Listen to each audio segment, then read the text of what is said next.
Olá pessoal, que a graça de Cristo esteja com vocês. Então, o vídeo de hoje é muito importante, é um vídeo muito polêmico, muito curioso, que causa muitas discussões e debates, né? Ninguém consegue chegar a um senso comum, mas aqui nesse vídeo eu vou apresentar para vocês a minha interpretação, a minha visão sobre esse assunto, que eu penso que vou colocar de forma bem embasada, mas se mesmo assim você discordar, não tem problema, o canal é democrático, você pode discordar, pode criticar, fazer crítica construtiva, melhor dizendo, né? Você pode deixar seu comentário também. Então, o vídeo de hoje é sobre o Monte da Transfiguração, a aparição de Moisés e Elias no Monte da Transfiguração diante de Jesus Cristo e dos apóstolos. Aquilo ali foi real? Eles estavam realmente ali ressurretos diante de Cristo? Ali eram eles mesmos? Ou era apenas uma visão? Ou era apenas dois anjos representando Elias e Moisés? Então vocês vão ver isso aqui comigo. Mas antes, você já sabe, deixa teu like no vídeo, deixa a tua inscrição se você não for inscrito, compartilha o vídeo para alcançar mais pessoas e o canal crescer. E, como eu falei também, pode comentar. Então vamos começar essa leitura, pessoal, aqui a partir de o Evangelho de Lucas, capítulo 9, a partir do verso 27. E eu vou fazer a correlação com os outros dois evangelhos também, viu? Para a gente fazer uma comparação. Porque o livro de Lucas aqui, nessa passagem que eu vou ler, eu entendo que Lucas traz maiores detalhes, mas não que os outros dois não sejam importantes. Então bora ler. Versículo 27.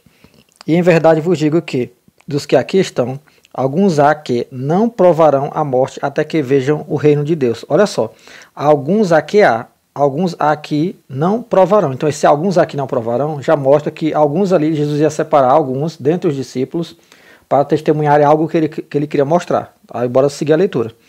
Verso 28. E aconteceu que quase 8 dias, ou seja, pode ser 7 dias, pode ser 6 dias, né? Então quase 8 dias, depois destas palavras, tomou consigo a Pedro, a João e a Tiago, foi quem ele escolheu, né? Dentre os discípulos. E subiu ao monte a orar. E ele subiu para o monte para quê? Para orar. Nessa oração vocês vão entender o que é que Jesus estava orando. Vocês vão começar a entender quando eu for encaixando aqui as passagens. E estando ele orando, olha só, Jesus estava orando primeiro. E os discípulos, normalmente eles caíam no sono, porque Jesus orava fazendo as chamadas vigílias, né? Ele entrava de noite adentro, madrugada adentro, e os discípulos não acompanhavam ele na oração. Eles não eram tão fervorosos como Cristo, né? Claro.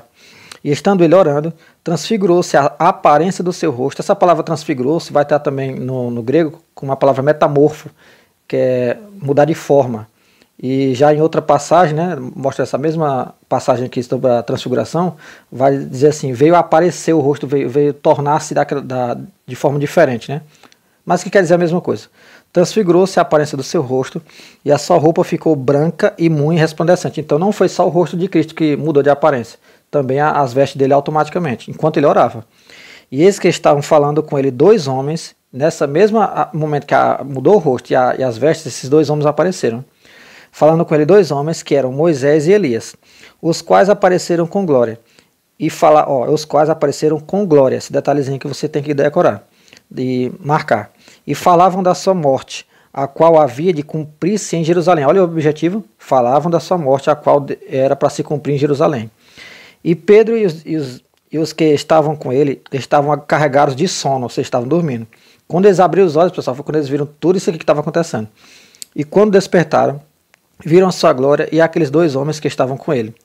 E aconteceu o quê? Quando aqueles se apartaram dele, disse Pedro a Jesus, Mestre, bom é que nós estejamos aqui, e façamos 3 tendas, uma para ti, uma para Moisés e uma para Elias, não sabendo o que dizia. E dizendo ele isto, veio uma nuvem que os cobriu com a sua sombra, e entrando eles na nuvem, temeram. E saiu da nuvem uma voz que dizia, Este é o meu amado filho, a ele ouvi. E tendo soado aquela voz, Jesus foi achado só, e eles calaram-se. E por aqueles dias não contaram a ninguém nada do que tinham visto. Eu quero destacar para vocês, além do que eu já tinha falado, né? Eles apareceram com glória, os dois homens. Vai dizer que Pedro, quando ele falou aquilo, ele não sabia o que ele dizia, né? Porque ele estava assombrado, em outras passagens vocês vão ver comigo aqui agora que eu vou mostrar. Ele estava assim assombrado, fora de si, ele não sabia nem o que estava falando, né? Totalmente atônito. Então, tudo aquilo que eles tinham visto, Jesus falou, não, vocês não podem dizer, só depois que eu ressuscitar, vocês podem falar o que vocês estão vendo. Então, pessoal, como eu falei, para a gente seguir no entendimento, essa mesma passagem da transfiguração, eu estou lendo aqui em Mateus, né? Eu li em Lucas e agora eu estou lendo em Mateus. Vou destacar algumas coisas para vocês aqui, ó. que vai estar mostrando que 6 dias depois, lá vai dizer quase 8 dias, né? Então, o que encaixa também aqui nesses 6 dias depois, que aqui no caso é no sentido mais exato, 6 dias depois. Só que passando, claro, algum tempo depois de 6 dias, né? Então, por isso que Lucas fala aquilo, quase 8 dias. Aqui vai falar que o rosto de Cristo resplandecia como o sol, né? E as vestes brancas como a luz. Vocês reparem esse detalhe? Sol, o rosto de Cristo, né? Luz, as vestes. A nuvem que vai descer, vai dizer que é uma nuvem luminosa, que vai dizer aqui, ó. Versículo 5, né?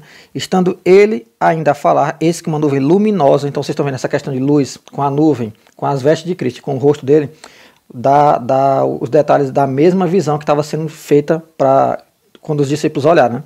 Aqui vai falar que os discípulos, ouvindo isso, né, viram a nuvem, a voz que dizia, esse é meu filho amado, a quem me compraz, a ele ouvi.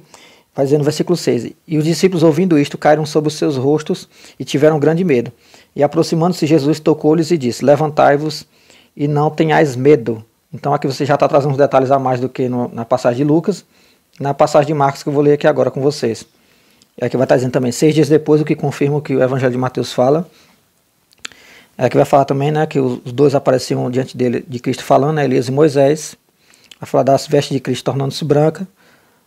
Tão branca como se nenhum lavandeiro pudesse deixar tão branca como estava a de Cristo, né? Que obviamente é uma brancura espiritual, né? Para mostrar a pureza das vestes de Cristo, né? Aqui vai falar também que eles estavam assombrados, como eu disse, né? E Jesus Cristo alertando para que eles não dissessem a ninguém, né? Quando eles viram tudo isso, né? Eles tomaram de medo depois da nuvem falar aquilo. Aqui vai dizer no versículo 8, e subitamente, tendo olhado em redor, ninguém mais viram, senão só Jesus com eles. Aí Jesus vai falar para eles não dizerem nada sobre o que tinham visto até que ele ressuscitasse. Você já está vendo que isso aqui está apontando para quê? Para a ressurreição de Cristo, mostrando a pessoa de Cristo, que era um enviado de Deus, era o Filho de Deus, a quem veio cumprir a vontade do Pai, e nele se cumprir a vontade de Deus. E isso, toda essa visão, Jesus falou, vocês só podem falar depois que eu ressuscitar. Vocês estão vendo para o que está apontando? Está apontando para a ressurreição de Cristo, mostrando que ele era o enviado do Pai, que ia cumprir e estabelecer o reino dele, né, o reino de Deus, nesse mundo.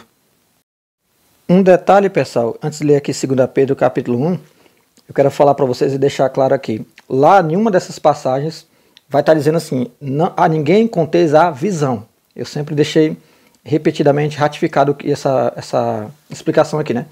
Jesus falando para eles, a ninguém conteis a visão. A palavra visão lá é horama, que dá sentido para visão no sentido algo espiritual, algo sobrenatural, o que os discípulos tinham visto lá. Mas bora continuar aqui no entendimento, para mostrar para vocês como eu interpreto isso aqui, qual é a minha visão sobre esse assunto. 2 Pedro, capítulo 1, a partir do verso 16. Aqui, pessoal, Pedro vai dar o relato dele pessoal do que aconteceu ali. Olha só o que ele vai dizer.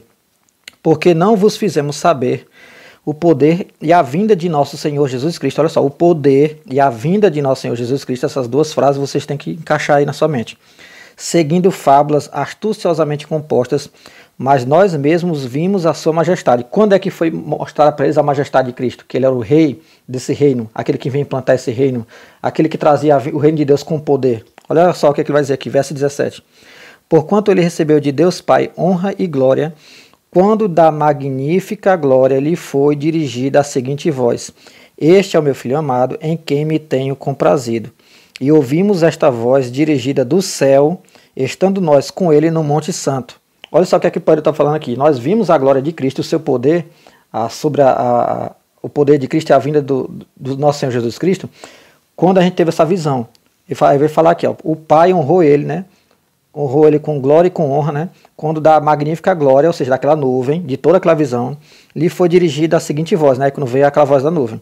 Este é o meu Filho amado, em quem me tenho comprazido. E ali, pessoal, o Pai estava tanto mostrando para os discípulos, para eles testemunharem, para ficarem testemunha para eles, que Cristo foi o enviado do Pai, que Cristo era aquele profetizado por Moisés, que ia ser um profeta semelhante a Moisés, que ia ser levantado, e ele, o povo tinha que ouvir. E também mostrando que Moisés, que Elias também, o que viria à frente de Cristo, né, que fala na profecia, que Elias ia vir à frente de Cristo para preparar para ele o caminho. Né? Isso ali também apontava para o Cristo que foi dito que ia ser enviado. Então, Deus estava atestando, estava glorificando o Filho. O intuito de Deus naquela visão não era glorificar Moisés e Elias, era glorificar justamente quem é para ser glorificado, o Filho enviado. Então é isso que estava acontecendo ali. E Pedro vai falar, e Pedro em nenhum momento você vai ver ele citando aqui Elias e Moisés, porque ele sabia que se tratava de uma visão, Rorama, visão. Tudo aquilo ali, pessoal, é uma visão. O rosto de Cristo se transfigurando em sol, como sol, as vestes brancas de forma luminosa, a nuvem luminosa, a voz vinda do céu através daquela nuvem também. Então toda aquela cena que vocês viram falava a respeito da morte de Cristo como enviado, que ia morrer na cruz, para através dele vir o reino sobre essa terra, para que todos fizessem parte desse reino dele, né? Que ele vai implementar nesse mundo. Então tudo isso tratava-se disto, Cristo, a vinda poderosa de Cristo, o evangelho de Cristo com poder, o reino de Cristo, o reino de Deus mostrado com poder e glorificando o Filho. Tratava disso, e não de eles e Moisés ressuscitados ali, conversando com Cristo, como se estivesse vagando por aí, só esperando o momento de aparecer.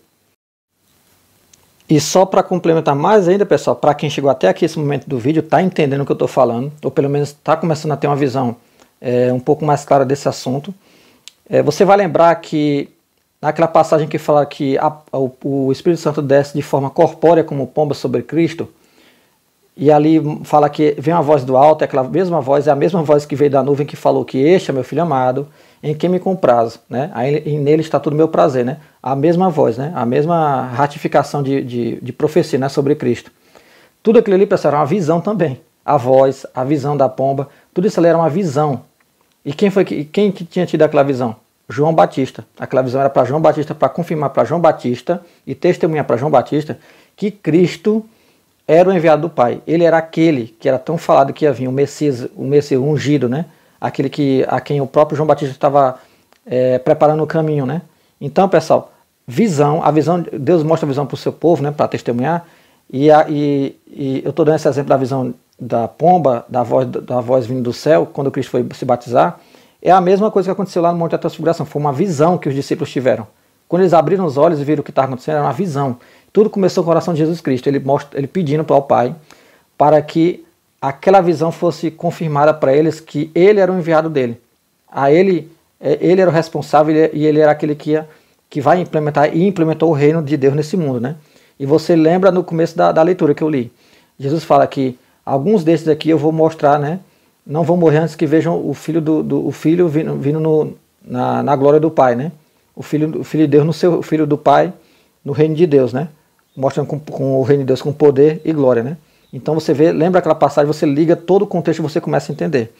E agora bora ler essa passagem aqui, né? Que vai estar em Hebreus capítulo 11, a partir do verso 39. Só para ratificar aquela questão de Moisés e Elias. Você pode ler o capítulo 11 inteiro de Hebreus e você vai ver o autor de Hebreus, que eu creio que é Paulo, citando Moisés. Aí ele falou todos os outros personagens, ele poderia ter falado de mais gente, mas ele só citou aqueles porque ele estava citando exemplos, né? Ele não vai citar a Bíblia toda, só numa epístola. Então aqui, ó, que vai dizer aqui no versículo 39 do capítulo 11. E todos estes, tendo tido testemunho pela fé, não alcançaram a promessa. Ninguém alcançou a promessa, pessoal. E vocês vão saber que promessa é essa. Provendo Deus alguma coisa melhor a nosso respeito, para que eles sem nós não fossem aperfeiçoados. Esse aperfeiçoados, pessoal, essa promessa é justamente a da vida eterna. Nenhum alcançou essa promessa da vida eterna no reino que vai se implementar nesse mundo, o reino eterno, quando Cristo estiver governando, aí sim, governando com a sua igreja, com o seu povo, santo, ressurreto, imortal, incorruptível, como diz a promessa quando Jesus vier e arrebatar e ressuscitar todos os que estiverem mortos e transformar com os que estiverem vivos, e juntos seremos arrebatados ao encontro dele. Isso é a promessa da vida eterna, né? Tudo isso. Então isso aqui não se concretizou. Então Moisés não ressuscitou, não está vivo por aí vagando, Elias também não. E aí você vai ter que ver os 2 vídeos que eu fiz sobre Elias e Moisés, e você vai entender junto com essa passagem aqui, com esse vídeo. Então é isso, pessoal, espero que vocês tenham gostado do vídeo. Eu sei que tem muitos questionamentos aí na cabeça de vocês, não tem problema, mas isso aqui já deu para esclarecer muita coisa. Deixe teu comentário, a tua curtida, teu compartilhamento, a tua inscrição, e não se esqueça, somos um em Cristo, e fica com Deus.